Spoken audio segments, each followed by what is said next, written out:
जय श्री श्रीमन नारायण। जैसा कि हम लोगों ने जाना कि प्रजाजनों के निवेदन और स्वयं के संकल्पना के अनुसार महाराज दशरथ अपने सभा में बैठे मंत्री परिषद और पुरोहित वामदेव एवं वशिष्ठ से निवेदन किए कि राम राज्याभिषेक के लिए आप लोग शीघ्रतापूर्वक तैयारी करें। चक्रतुश्चैव जत्शेषम पार्थिवाय निवेद्य च कृतम इत्येव चाब्रूतम अभिगम्य जगतपतिम। राज्याभिषेक के लिए की जाने वाली संभावित तैयारियों की आज्ञा पा जो यथायोग्य थे अपने स्तर से कार्य संलग्न हो गए। सारे सामंत आमंत्रित किए गए थे, वे आ चुके। महर्षि वशिष्ठ और वामदेव आकर महाराज दशरथ से निवेदन किए कि आपके द्वारा निर्दिष्ट सारे कार्य संपन्न किए जा चुके हैं, अब आगे की तैयारी, आगे की व्यवस्था देखी जाए। यथोक्त वचनम प्रीतौ हर्षयुक्तौ योद्धमौ ततः सुमंत्रम द्युतिमान राजा वचनमब्रवीत्। महर्षि वशिष्ठ और वामदेव के वाक्यों से आश्वस्त हो महाराज दशरथ ने सुमंत्र से निवेदन किया, सुमंत्र को आज्ञा दी। राम कृतात्मा भवता शीघ्रम आनीयतामिति सततेति परिज्ञाय सुमंते राजा शासनात्।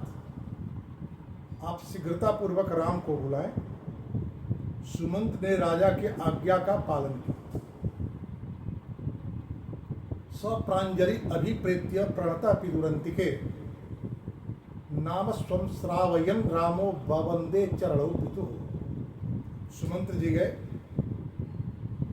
श्री राम को महाराज दशरथ का संदेश दिए।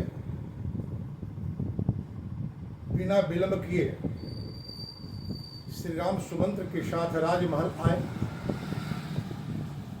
अपने नाम के साथ महाराज पिता दशरथ के चरणों में प्रणाम निवेदन किए। महाराज दशरथ की आज्ञा पा आसन ग्रहण किए। महाराज दशरथ ने राम को संबोधित करते हुए कहा, ज्येष्ठायाम असि मे पत्न्याम सदृश्यम सदृशम सदृश सुतः उत्पन्नस्तम गुणज्येष्ठो मम रामात्मजः प्रियः त्वया जता प्रजाश्चेमा स्वगुणै अनुरंजिता तस्मात् त्वं पुष्य जोगेन यो राज्यम अवाप्नुहि। राम, मेरी ज्येष्ठ पत्नी कौशल्या के गर्भ से आपका जन्म हुआ है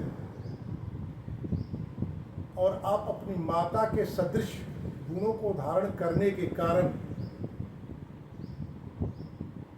मुझे आप अत्यंत प्रिय हैं और प्रजाजनों के बीच आप की प्रतिष्ठा है। सारी प्रजा चाहती है कि आप राजा हो, इसीलिए मैं भी चाहता हूं कि कल पुष्य योग अर्थात पुष्य नक्षत्र में आपका राज्याभिषेक हो जाए। भगवान राम ने कोई प्रतिवाद नहीं किया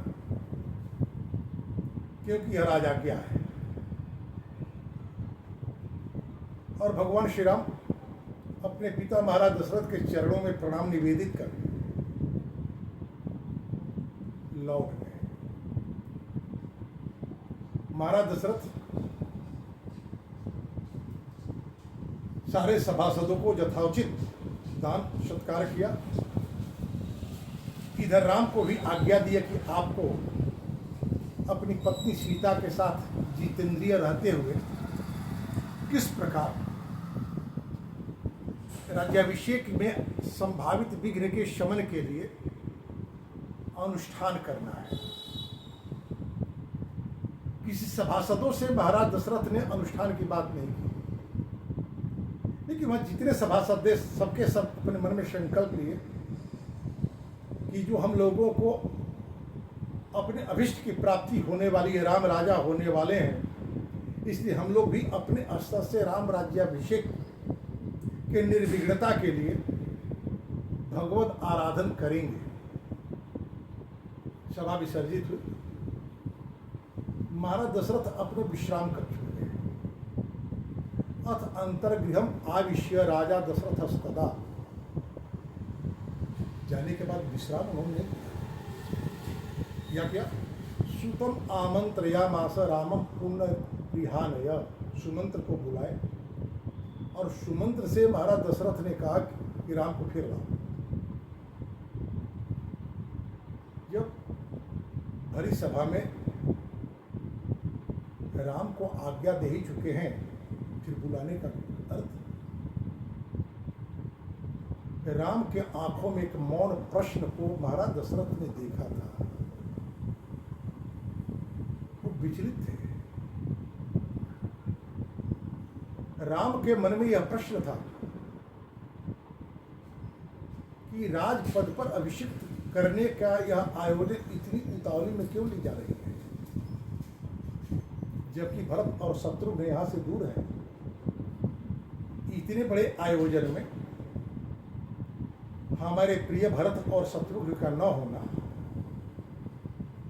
उचित नहीं है, परंतु मर्यादा है एक राजा के प्रति, एक पिता के प्रति।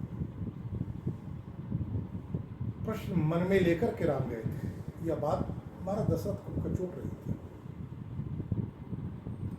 राम को पुनः सुमंत्र जाकर के महाराज दशरथ का संदेश दिए। अपनी ओर से सुमंत्र जी ने कहा कि हमने महाराज दशरथ का संदेश आपको दे दिया, उसका पालन करना या न करना यह आपके अधिकार में है। राम पुनः अपने पिता के सेवा में उपस्थित हुए। राम को पाकर महाराज दशरथ ने अपनी पीड़ा बतलाई, शीघ्रता के कारण की व्याख्या करी। न किंचिन मम कर्तव्यम तावन यत्राण विशेषणम आतो यत्वाब हम ब्रूयो तन्मे त्वं कर्तुमर्हसि। हे राम, हमने बहुत दिनों तक शासकीय दायित्व का निर्वाह किया, अनेकों धर्म यज्ञ किए। अब आपके राज्याभिषेक को छोड़ करके मैं अपने लिए कोई दूसरा कर्तव्य नहीं समझता, इसलिए मैं जैसा कहता हूं उस आज्ञा का आप पालन करें। अर्थात आपकी आंखों में जो हमने मौन प्रश्न देखे थे, उन प्रश्नों को आप छोड़ दें, किसी द्वंद्व में ना पड़े। मैं जैसा कहूं वैसा करें। क्यों भाई? अपि चाद्या शुभान राम स्वप्नात् पश्यामि राघव तन्निर्घाता दिवोल्काश्च पतन्ति ही महास्वनः।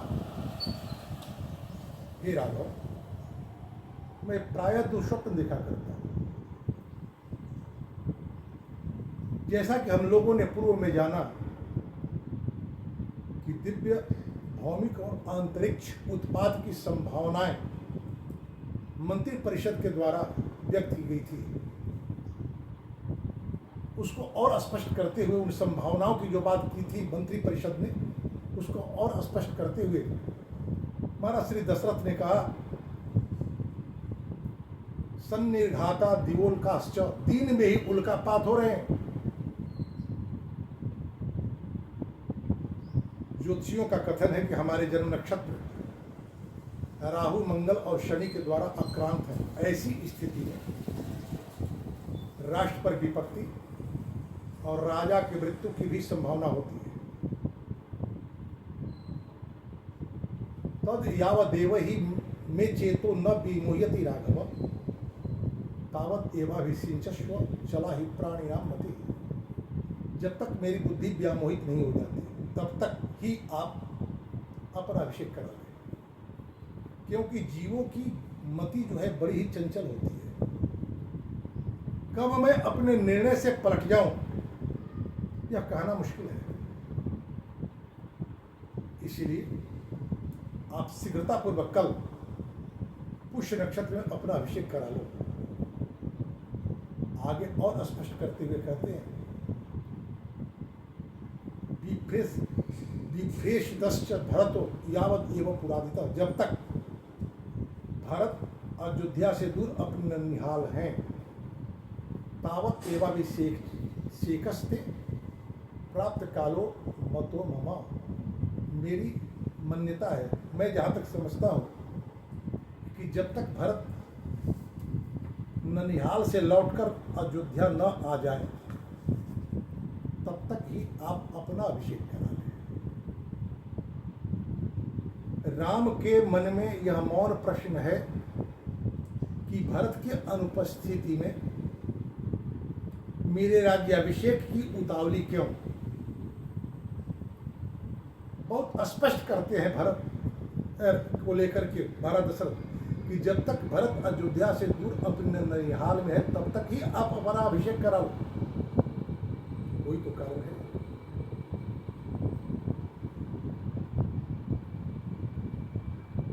इस कारण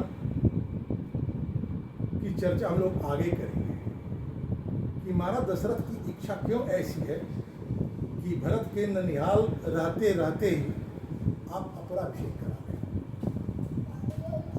श्री राम अपने पिता महाराज दशरथ की मना स्थिति को समझे